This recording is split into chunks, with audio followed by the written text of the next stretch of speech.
안녕하세요. 오늘 저희가 아주 중요한 문헌 속으로 한번 같이 들어가 보려고 합니다. 네, 어떤 건가요? 바로 신약 성경의 로마서, 그중에서도 1장인데요. 이게 사도 바울이 당시 로마에 있던 신자들에게 보낸 편지의 첫 부분이죠. 아, 로마서 1장. 정말 중요하죠. 네. 그래서 이번 시간에는 바울이 전하려고 했던 그 복음의 핵심이 뭔지, 또 그가 말하는 하나님의 의는 또 어떤 의미인지, 그리고 왜 갑자기 하나님의 진노 이런 이야기도 하는지 그 깊은 내용을 좀 함께 파헤쳐 보려고 합니다. 좋습니다. 로마서는 사실 기독교 신학, 특히 구원론에 있어서 뭐랄까 가장 체계적이고 중요한 문서 중 하나로 꼽히잖아요. 맞아요. 바울이 이 편지에서 그 예수 그리스도를 통한 구원의 길, 그리고 인간의 어떤 근본적인 상태, 이런 것들에 대해서 아주 논리적으로 설명을 하고 있죠. 네네. 오늘 우리가 살펴볼 1장은 바로 그 거대한 논중의 시작점이라고 할 수 있습니다. 바울이 어떤 메시지로 이 중요한 편지의 문을 여는지, 또 그게 오늘 우리에게 어떤 의미가 있을지 한번 자세히 들여다보시죠. 좋습니다. 그럼 바로 본론으로 들어가 볼까요? 바울이 편지를 시작하면서 먼저 자기 자신을 소개하잖아요. 1절부터 7절까지인데 네, 그렇죠. 여기서 자신을 어떻게 묘사하는지가 좀 눈에 띄어요. 예수 그리스도의 종, 사도로 부르심을 받은 자, 또 하나님의 복음을 위하여 택정함을 입은 자. 네, 맞아요. 그 표현들 하나하나가 자기 정체성이랑 사명을 얼마나 분명하게 알고 있었는지를 딱 보여주죠. 그렇죠. 그럼 그가 전하려는 그 하나님의 복음, 그 핵심 내용은 뭔가요? 네, 바울이 그 복음의 핵심을 3절하고 4절에서 명확하게 밝히는데요. 그 복음은 바로 하나님의 아들 예수 그리스도에 관한 거라는 거죠. 아, 예수 그리스도. 네, 그분이 인간적인 면에서는 다윗의 혈통, 그러니까 약속된 메시아의 계보에서 나셨고, 또 성결의 영, 그 신적인 능력으로는 죽은 자 가운데서 부활하심으로써 하나님의 아들로 아주 강력하게 선포되셨다, 이겁니다. 근데 여기서 또 중요한 게 바울이 이 복음이 갑자기 툭 튀어나온 새로운 이야기가 아니라고 강조해요.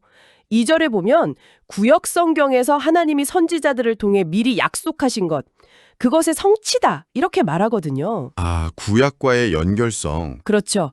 예수 그리스도의 이 사건이 인류 구원 역사의 정점이다. 이걸 분명히 하는 거죠. 그렇군요. 구약에서부터 예언된 메시아, 그분이 바로 예수 그리스도다. 그리고 그분은 신성과 인성을 다 가지셨다. 이런 이야기네요. 네, 정확합니다. 근데 왜 하필 로마에 있는 사람들한테 이런 편지를 썼을까요? 그때 지리적으로도 꽤 멀었을 텐데요. 아, 그 이유가 이제 8절부터 15절에 걸쳐서 나오는데요. 일단 바울은 로마 교회 성도들의 믿음이 이미 온 세상에 막 알려진 거? 그것에 대해 하나님께 감사한다고 말해요. 8절에요. 네네. 이것만 봐도 당시 로마 교회가 얼마나 좀 중요한 위치에 있었는지 짐작할 수 있죠. 그렇겠네요. 그리고 바울은 로마 방문을 정말 오랫동안 아주 간절히 기도하면서 소망해 왔다고 고백합니다. 9절, 10절에요. 아, 가고 싶어 했군요. 네, 여러 번 시도했는데 길이 막혔다고도 하고요. 13절 보면. 근데 그의 방문 목적이 단순히 안부 전하고 이런 걸 넘어서요. 11절, 12절을 보면 어떤 영적인 은사를 나누어줘서 그들을 좀 견고하게 하고 또 그들의 믿음과 자신의 믿음을 통해서 서로 위로랑 격려를 받고 싶다 이렇게 말해요. 아, 일방적으로 가르치기만 하는 게 아니라 서로 힘을 얻고 싶어 했다는 거군요. 그렇죠. 상호적인 교제를 원했던 거죠. 네, 그런 마음이 느껴지네요. 근데 14절에 보면 좀 특이한 표현이 나오잖아요. 헬라인이나 야만인이나 지혜 있는 자나 어리석은 자에게 다 내가 빚진 자라. 이게 무슨 뜻일까요? 자기가 모든 사람한테 빚을 졌다는 게? 아, 여기서 바울의 그 사명감 그리고 복음의 보편성이 아주 잘 드러나는 대목인데요. 네. 그는 자기가 받은 이 복음의 메시지가 어떤 특정 민족이나 계층에만 해당되는 게 아니라고 확신했던 거예요. 아하. 여기서 헬라인은 당시 문명 세계의 대표격이고 야만인은 그 외의 모든 이방 민족을 가리키는 거고요. 또 지혜 있는 자나 어리석은 자 역시 학식이나 사회적 지위 이런 거랑 상관없이 모든 사람을 포함하는 거죠. 네네. 바울은 이 모든 사람에게 복음을 전해야 할 책임, 마치 진짜 갚아야 할 빚처럼 아주 무거운 의무감을 느꼈던 겁니다. 빚진 자의 마음. 네, 그래서 5절하고 6절에서도 이 복음은 모든 이방인을 위한 거고 로마의 신자들도 바로 그 이방인에 속한다 이렇게 명시하고요. 이런 유대인 중심의 사고를 넘어선 보편적인 복음 이해가 있었기 때문에 초기 기독교가 로마 제국 전체로 막 퍼져나갈 수 있었던 거죠. 그 핵심 동력이었어요. 모든 사람에게 빚진 마음으로 복음을 전하려고 했다니 와, 그 책임감이 정말 대단하게 느껴집니다. 그렇죠. 이런 마음이 있었으니까 이어서 나오는 16절 선언이 더 힘있게 들리는 것 같아요. 내가 복음을 부끄러워하지 아니하노니. 맞아요. 당시 로마 사회에서 십자가에 달린 유대인 예수를 전한다는 게 뭐 결코 쉽지 않았을 텐데 어떻게 그렇게 담대할 수 있었을까요? 바로 그 복음 자체가 가진 어떤 본질적인 힘 때문이라고 바울은 믿었던 거죠. 16절 후반부에 그 이유를 명확히 밝히잖아요. 이 복음은 모든 믿는 자에게 구원을 주시는 하나님의 능력이 됨이라. 하나님의 능력. 네, 바울은 복음이 그냥 단순한 말이나 사상이 아니라 실제로 사람을 변화시키고 구원에 이르게 하는 뭐랄까 하나님의 다이나마이트 같은 능력, 헬라어로는 디나미스라고 하죠. 그렇게 믿었어요. 와, 다이나마이트. 네, 그리고 이 능력에는 차별이 없다는 겁니다. 먼저는 유대인에게 시작됐지만 헬라인, 그러니까 모든 이방인에게도 똑같이 주어진다는 거죠. 다만 중요한 건 오직 믿는 자에게 이 능력이 역사한다. 이 조건이죠. 구원을 주는 하나님의 능력이라. 그렇다면 그 복음 안에 구체적으로 뭐가 담겨 있길래 그런 능력이 있는 걸까요? 여기서 17절이 등장하는데 이게 로마서 전체에서도 가장 중요한 구절 중 하나라고들 하더라고요. 정확합니다. 17절은 로마서 전체의 주제를 요약하는 핵심 구절이라고 할 수 있어요. 복음에는 하나님의 의가 나타나서 믿음으로 믿음에 이르게 하나니 기록된 바 오직 의인은 믿음으로 말미암아 살리라 함과 같으니라. 네. 여기서 가장 중요한 개념은 역시 하나님의 의, 헬라어로는 디카요시네 테우입니다. 하나님의 의? 이게 말이 좀 어렵게 들릴 수도 있을 것 같아요. 그냥 하나님이 의로우시다 이런 뜻인가요? 아니면 좀 다른 의미가 있는 건가요? 물론 하나님 자신의 속성으로서의 의로움도 당연히 포함하지만 여기서 바울이 강조하는 하나님의 의는 그것보다는 더 깊은 의미가 있어요. 아, 그래요? 이건 하나님께서 죄인인 인간을 어떻게 자기 앞에서 의롭다고 인정해 주시는가 거기에 대한 해답이에요. 즉 하나님으로부터 오는 의로움, 하나님께서 마련하신 의로움, 하나님께서 인간에게 주시는 그 의로움을 의미하는 거죠. 아, 그리고 이 의는 인간의 어떤 노력이나 율법 준수, 도덕적인 행위 이런 걸 통해서 얻는 게 아니라 오직 믿음을 통해서 주어진다는 겁니다.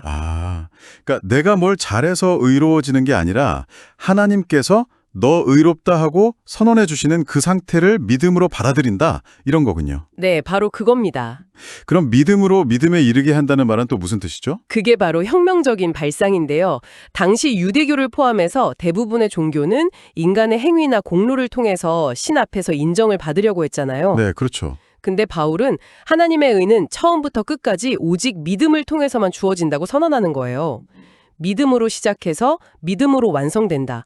혹은 오직 믿음을 통해서만 가능하다. 이런 강조의 의미로 볼 수 있습니다. 오직 믿음. 네. 그리고 이걸 뒷받침하려고 구약 하박국 2장 4절 오직 의인은 그의 믿음으로 말미암아 살리라는 말씀을 인용하죠.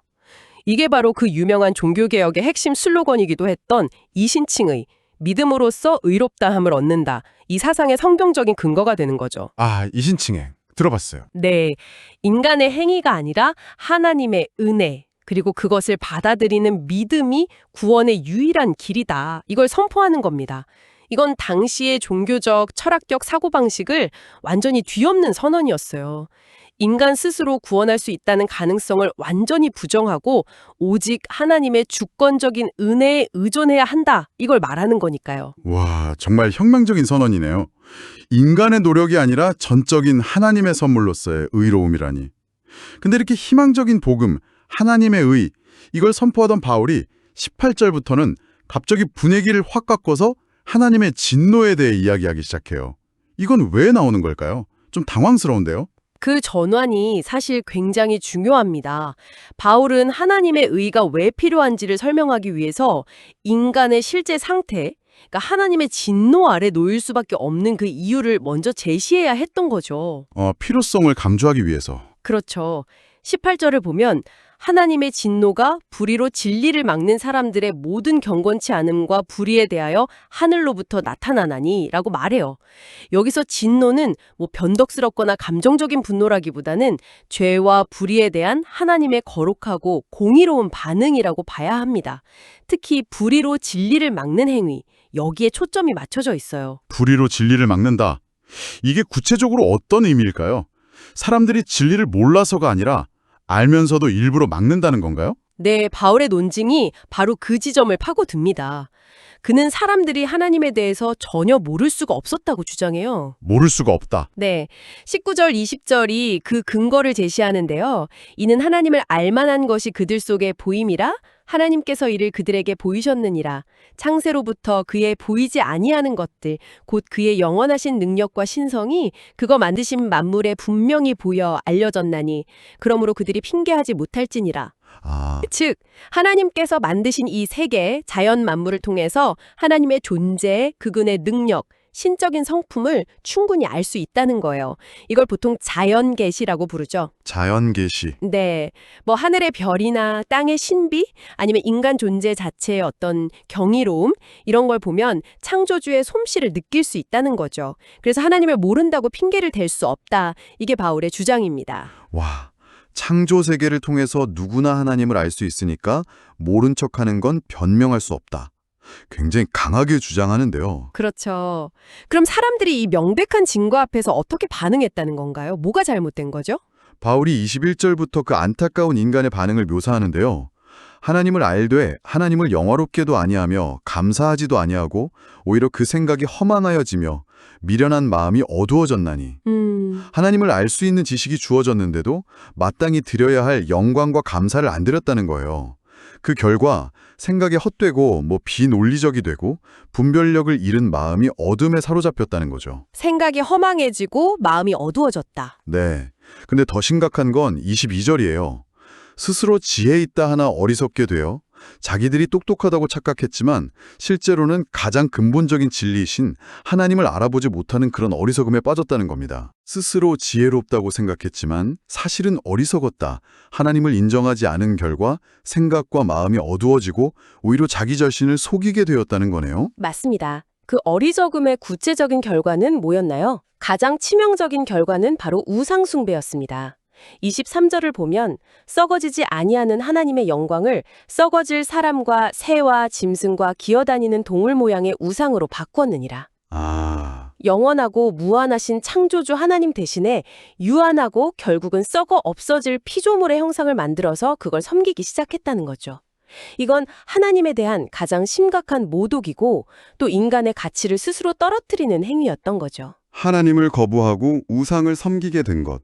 이게 타락의 시작이었군요. 네. 그리고 바울은 이어서 인간의 상태가 어떻게 더 깊은 수렁으로 빠져드는지를 설명하는 것 같아요. 특히 24절, 26절, 28절에 반복해서 나오는 내버려 두셨다는 표현이 굉장히 인상적인데요. 이건 어떤 의미로 봐야 할까요? 하나님이 벌을 주셨다는 건지 아니면 그냥 포기하신 건지 좀 무서운데요. 내버려 두셨다. 헬라어로는 파레도켄이라는 표현인데요. 이게 매우 중요하고 해석할 때 좀 신중해야 합니다. 이게 하나님께서 적극적으로 죄를 막 조장하셨다 이런 의미는 아니에요. 네. 오히려 인간이 스스로 하나님을 거부하고 자기들의 욕망을 따라가기로 선택했을 때 하나님께서 그들의 선택을 허용하시고 그 결과에 그들을 그냥 내맡기셨다는 의미에 가깝습니다. 내맡기셨다. 네. 뭐랄까 브레이크 없이 내리막길을 달리는 차를 굳이 막지 않으시는 것처럼 죄의 어떤 파괴적인 힘이 자연스럽게 그들을 지배하도록 그냥 허용하신 거죠. 일종의 소극적인 심판 혹은 죄에 대한 자연스러운 결과로서의 하나님의 방임 이렇게 볼 수 있습니다. 인간의 자유의지는 존중하시지만 그 선택의 결과까지 책임져 주시지는 않는다는 그런 측면을 보여주는 거죠. 인간의 선택에 따른 자연스러운 결과를 하나님께서 그냥 허용하신 것이다. 그럼 그 내버려 두심의 결과는 구체적으로 어떤 모습으로 나타났나요? 바울은 세 단계로 설명을 해요. 첫째, 24절에서는 하나님께서 그들을 마음의 정욕대로 더러움에 내버려 두사 그들의 몸을 서로 욕되게 하게 하셨다고 말합니다. 이건 주로 성적인 타락이나 부도덕을 의미하는 것 같고요. 네. 둘째, 26절, 27절에서는 부끄러운 욕심에 내버려 두셨으니라고 하면서 구체적인 예시로 여자들이 순리대로 쓸 것을 영리로 바꾸고 남자들도 순리대로 여자 쓰기를 버리고 서로를 향해서 음욕을 불태우면서 동성 간에 부끄러운 일을 행했다. 이렇게 언급합니다.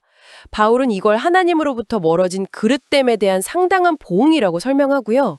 저희는 이 내용을 바울이 제시한 그대로 전달할 뿐 어떤 외부적인 해석이나 가치 판단을 덧붙이지는 않겠습니다. 네, 알겠습니다. 그리고 셋째, 28절에서는 마음에 하나님 두기를 싫어하며 하나님께서 그들을 그 상실한 마음대로 내버려 두사 합당하지 못한 일을 하게 하셨다고 말합니다. 상실한 마음.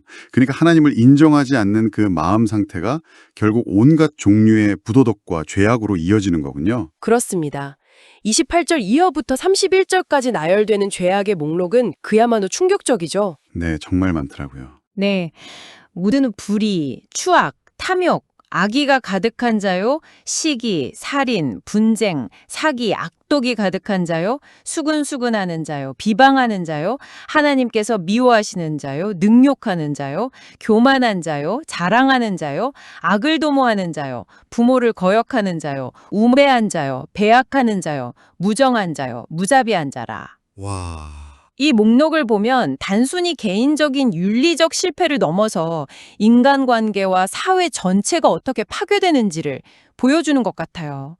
하나님과의 관계가 깨어지니까 사람들과의 관계, 그리고 사회 질서 자체가 그냥 총체적으로 무너져 내리는 모습을 아주 생생하게 그리고 있는 거죠. 네네. 시기, 분쟁, 속임수, 배신, 무정함, 무자비함 이런 것들이 결국 하나님 없는 마음에서 비롯된 필연적인 결과다. 이게 바울의 진단인 겁니다. 정말 무서운 그림입니다. 하나님을 마음에 두기 싫어하는 것에서 시작해서 결국에는 인간 사회 전체가 병들어가는 과정이네요. 네. 그리고 이 1장이 여기서 끝나지 않고 마지막 32절에서 더욱 엄중한 지적을 하죠. 네, 32절은 이 모든 논의의 어떤 정점을 찍는 구절이라고 할 수 있습니다. 그들이 이 같은 일을 행하는 자는 사형에 해당한다고 하나님께서 정하심을 알고도 자기들만 행할 뿐 아니라 또한 그런 일을 행하는 자들을 옳다 하느니라. 알고도 그런다. 네, 바울은 사람들이 자기들이 행하는 이런 악한 일들이 얼마나 심각한 결과를 가져오는지, 심지어 사형에 해당한다는 하나님의 기준을 어렴풋이나마 알고 있다는 거예요. 네. 그런데도 죄를 멈추지 않을 뿐만 아니라 한 걸음 더 나아가서 자기들처럼 악을 행하는 다른 사람들까지 옳다고 인정하고 부추긴다는 겁니다. 와, 단순히 죄를 짓는 걸 넘어서 죄를 정당화하고 다른 사람들의 죄까지 동조하고 지지하는 단계까지 이르렀다는 거군요. 이게 의미하는 바는 뭘까요? 이게 바로 인간의 책임 문제를 아주 극명하게 보여주는 거죠. 바울의 논증에 따르면 인간은 창조 세계를 통해 주어진 하나님에 대한 지식, 즉 자연 계시와 또 내면에 남아있는 어떤 도덕적인 양심 때문에 하나님 앞에서 책임을 피할 수 없다는 거예요. 네. 32절은 인간의 타락이 단순한 무지나 연약함 때문만이 아니라 알면서도 고의적으로 하나님의 기준을 거부하고 불의를 선택하고 심지어 그 불의를 사회적으로 용인하고 확산시키는 데까지 이르는 아주 깊은 반역의 상태임을 보여주는 겁니다. 깊은 반역. 네. 개인의 죄가 그냥 개인에게만 머무는 게 아니라 사회 전체의 도덕적 기준을 무너뜨리고 악을 조장하는 그런 분위기를 만들어낸다는 통찰인 거죠. 오늘 로마서 1장을 이렇게 깊이 들여다보면서 사도 바울이 전하려고 했던 메시지의 여러 측면을 살펴봤습니다. 자신을 예수 그리스도의 종이자 사도로 인식했던 그의 분명한 정체성과 사명감에서 시작해서요. 네, 그렇죠. 모든 믿는 자에게 구원을 주시는 하나님의 능력인 복음, 그리고 그 안에 나타나는 아주 혁명적인 개념이었던 하나님의 의. 맞아요. 핵심이죠. 하지만 동시에 하나님을 알고도 의도적으로 거부하고 불의로 진리를 막는 인간의 어떤 어두운 현실, 그리고 그에 대한 하나님의 공의로운 진노, 또 그 결과로 나타나는 개인적, 사회적 타락의 심각한 모습까지 쭉 따라가 보았습니다. 맞습니다. 바울은 로마서 1장에서 인간 앞에 놓인 두 갈래 길을 매우 선명하게 대조해서 보여주고 있는 것 같아요. 두 갈래 길이요. 네. 하나는 복음을 믿음으로 받아들여서 하나님께서 주시는 의를 덧입고 영원한 생명으로 나아가는 길이고요. 다른 하나는 하나님을 거부하고 불의의 가운데 살아가면서 결국 하나님의 진노와 심판 아래에 놓이게 되는 길이죠. 네. 바울이 창조 세교를 통해서 하나님에 대한 지식이 모든 사람에게 분명하게 드러나 있다. 그래서 핑계할 수 없다고 주장하는 것을 한번 생각해 볼 때요. 이전에 어떤 종교적, 문화적 배경을 가졌든 상관없이 모든 인간은 근본적으로 하나님 앞에서 책임 있는 존재이고, 그렇기 때문에 바울이 제시하는 이 복음이 왜 모든 사람에게 필연적으로 요청되는지에 대해서 당신은 어떻게 생각하게 되시는지요? 이 질문을 한번 스스로에게 던져보시면서 오늘 나눈 내용을 곱씹어 보시는 것도 좋을 것 같습니다. 이것이야말로 바울이 1장에서 던지는 아주 근본적인 도전과 맞닿아 있는 질문일 겁니다. 네, 정말 깊은 질문입니다. 오늘 로마서 1장이라는 이 중요하고도 깊이 있는 텍스트를 함께 탐구해 주셔서 정말 감사합니다. 이 시간이 당신의 이해를 넓히고 또 더 깊은 질문과 성찰로 나아가는 그런 계기가 되었기를 진심으로 바랍니다.